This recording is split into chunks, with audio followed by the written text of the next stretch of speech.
Are we visible and audible to you? Yes, sir. Please go ahead, introduce. You are going to give in Hindi or in English? Sir, in English. Please go ahead, introduce yourself. Sir, I am Raj Ujjwal. I hail from Devghar district of Jharkhand. I Hmm. have completed my graduation from Satyavati College Evening, University of Delhi, with majors in political science. I have been the petty officer cadet of my college NCC company and the executive of my department society. My hobbies are reading books, playing chess, calisthenics, and learning languages. Currently, I am serving as a junior statistical officer with the Ministry of Statistics and Program Implementation in Cuttack, Odisha. Very good. Tell me something about your district, Yoga. Sir, Devghar is one of the 24 districts of Jharkhand. It is said to be the spiritual capital of our state. The one of the 12 Jyotirlingas is that is Vaidyanath is said to be situated over here. Apart from that, the recent infrastructural developments have put it on national map as one AIMS has been set up in the district. Apart from that, international airport has also been set up. Hmm. In in addition to that, it has got a historical significance as well. As undivided Bihar's first freedom struggle took place from here in the 1857, which is in the region of Kumrabad, Rohini. Hmm. Okay. This Jharkhand, it was facing the left-wing extremism for a long time. So what is the position now? Do we need to take any further action? Sir, currently there is one legacy and thrust district left in Jharkhand, which is West Singhbum district of Jharkhand. Apart from that, there is this constant need to keep a check, so that the districts which have eliminated Naxalism from them, they Hmm. do not fall back to the same criteria. So what need to be done? Sir, the government policy should be reaching the mainland. Apart from that, the tribal population should be made aware of their rights as an Indian citizen, and they should not be led to fall back to these ideologies of Naxalism. Very good. One of your hobbies is to learn languages. So what is the language presently you are learning? So currently, I'm learning Mandarin. Apart from that, I am posted in Odisha, so I'm also learning Odia. Okay. What are your duties assigned to you as a junior statistical officer? Sir, as a junior statistical officer, my duties include to collect data or information from the field survey units that we are allocated for different surveys conducted by the National Statistics Office, which is the regularly conducted National Statistical Surveys, socio-economic expenditure surveys, including health and education. Currently, the ministry is engaged with the National Household Income Survey, in which I am currently working. Okay. Can you describe something about the National Household Income Survey? Sir, this survey has been brought out by the National Statistics Office in order to calculate the uh, household income across the country, as we did not have specific information about how the households are earning and what is the pattern of their expenditures according to it. So, it is being conducted by the National Statistics Office across the country. Okay. Instead of NSO doing it, can we not include it in the census? Uh, Sir, while the data of the census is publicly available to all the authorities, that is the administration, the data of the National Statistics Office is kept confidential, which would help the people to be more reliable in providing information which is very confidential, like the income. Okay. The individual income should not be disclosed. But the patterns of income, we are always, giving the details, right? Yes, sir. So Yes, sir. the department itself provides all those details. What is the highest, the top five, top low five, bottom five, right? All the details are Yes. given. What is wrong in disclosing these details? Sir, there is this hesitation in people about Hmm. revealing their income, as it would they feel that they would be privy to more taxation or something that they would it would account for unnecessary attention from the authority. Right. You are part of this. You participated in Namami Gange run. Right. Yes, sir. What is this scheme and is it successful? Sir, the Namami Gange scheme was launched in July 2014.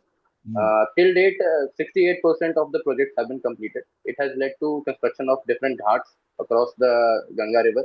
Apart from that, sewage treatment plants have been set up all across it, and the cleaning of Ganga is on uh, full modes, and we are on the path to make Ganga cleaner in the future. Do we have Namami Gange 2.0? Yes, sir. The Namami Gange 2.0 project is also being When set up. it was started?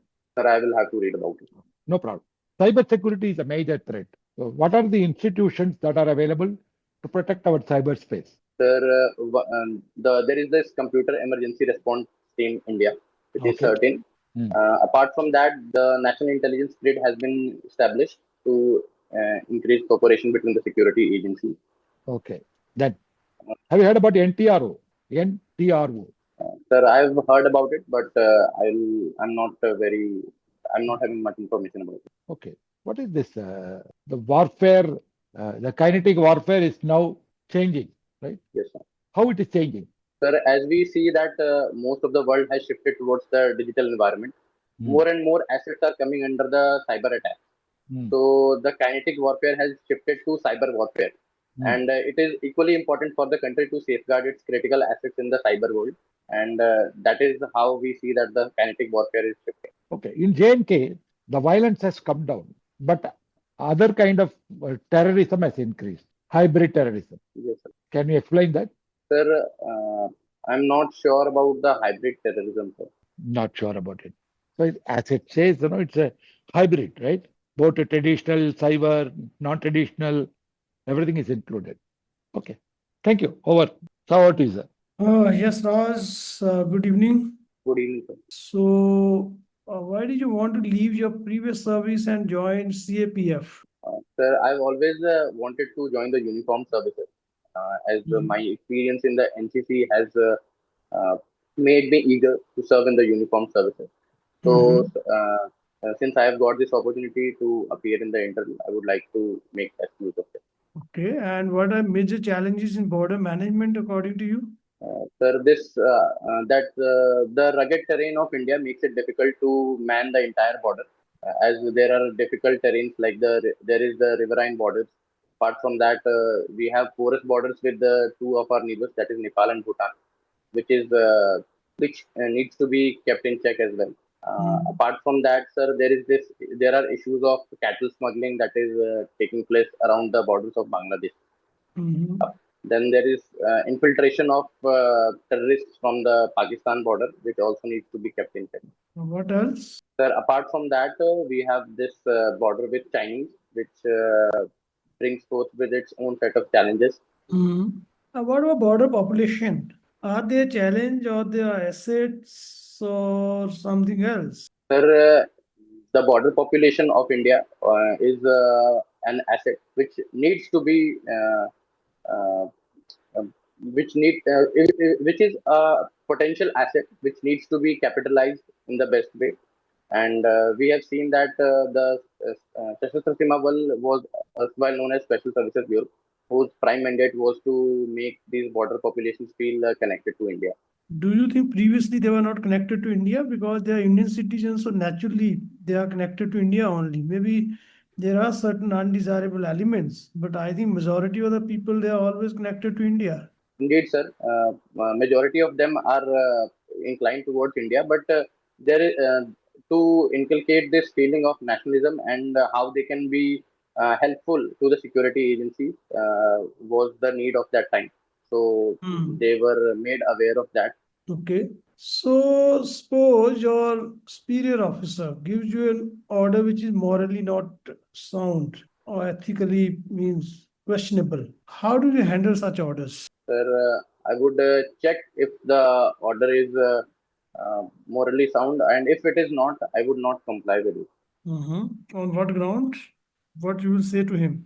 Sir, I would make him aware that my about my reservations that this does not follow the legal uh, or the ethical standards of our forces, and Hmm. I would uh, make my reservations clear to him.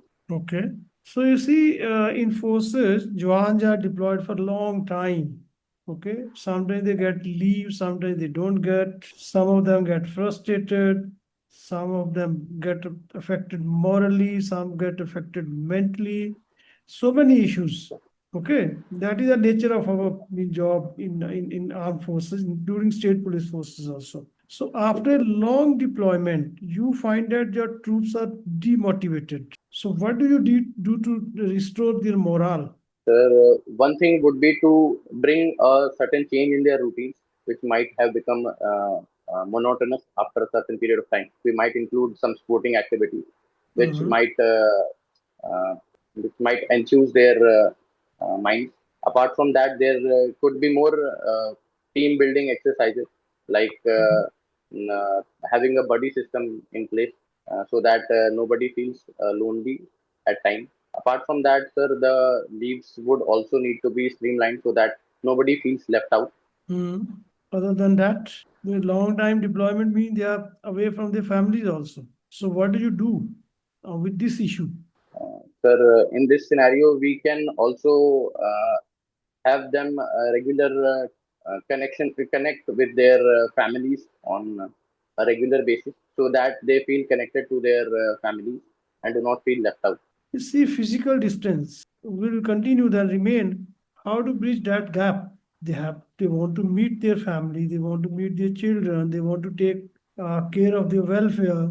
So if you Yes, will arrange only a say once in a week communication in difficult communicable areas, that won't fill the distance gap. I mean, the physical distance will remain and that will create problems. Now, what to do about that? sir, in that scenario, what we can do is to uh, have them uh, leaves once in a while so that they can go meet their families. But you see, there is a structured program for leave also in forces, so that should be strictly implemented in a way. Yes, sir. Hmm? That is the Yes, sir. problem. Hmm? So now you see, civil liberties, human rights, etc., are an issue. Yes, Means especially in operational areas. yes, sir. Borders are perpetually operational areas because it's operational deployment. There is nothing more than that. Okay, there is nothing called Yes, peacetime in a way. What we have in yes, army, that there is a peace station, you go there and the army is the central paramilitary forces. Peacetime postings there are limited opportunities. Few training institutes and some training centers, etc. That is all right. But then you see, it's a perpetual what we call is operational area, and civil liberties are a issue in these areas also. People keep alleging that these forces they do violate our civil liberties, human rights, etc. So yes. how do you balance the operational requirements and the requirement of civil liberties? Sir, one would be to build a rapport with the local population. We can engage the community leaders of the local population so that there is a bridge between the local population and the security forces. Mhm. Apart from that, the some facilities of the security forces, such as the medical posts, could be utilized for the help of the local population so that they feel more connected to us. Uh, Apart from that, some civic action programs like some educational awareness programs could be utilized in these areas. So it Mhm. could be beneficial for them as well. Hmm. Okay, so CAPF are also deployed in Naxal affected areas. Now it is means almost means wiped out. But even then, there is a requirement to hold the area. Until unless we Yes, hold area and deny them access, we won't be able to sustain this achievement. yes. So, what is your understanding of this left-wing extremism? Whether we will be able to sustain this momentum and these areas will be free from Naxalism now? Sir, while currently we have eliminated most of the Naxalism, we would need to sustain this by building upon the infrastructure that we have built in these areas. The prime reason that Naxalism prospered in the Red Corridor because the people over there were being deprived of the basic facilities over there.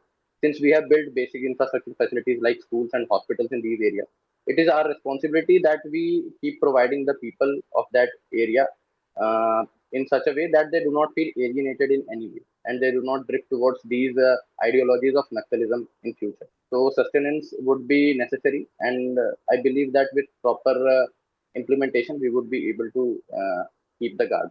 Okay, now you're working as a statistical officer Yes, sir. and implement a program implementation ministry. Yes, sir.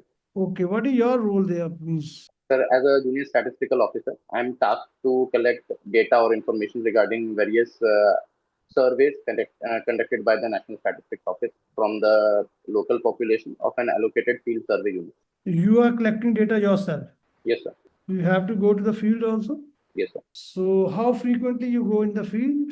Sir, there are around 2 to 3 samples in a month, so it takes around 15 to 17 days in a month. So this is a house-to-house survey. Yes, sir. And what about analysis? Sorry, sir. Analysis of this data. Sir, the analysis of this data is utilized to draft different policies. For instance, currently we are engaged with the National Household Income Survey. It would be used to calculate different income strata of the country and to understand how the spending patterns of the people are divided across the country. Okay, so how different it is from decennial means this decadal census? Sorry, sir. How different it is from census operations? Sir, the census is being conducted by the Ministry of Home Affairs, and it is a decennial exercise, while the National Household Income Survey would be conducted on an annual basis. Annual basis, okay. Okay, thank you so much, Raj.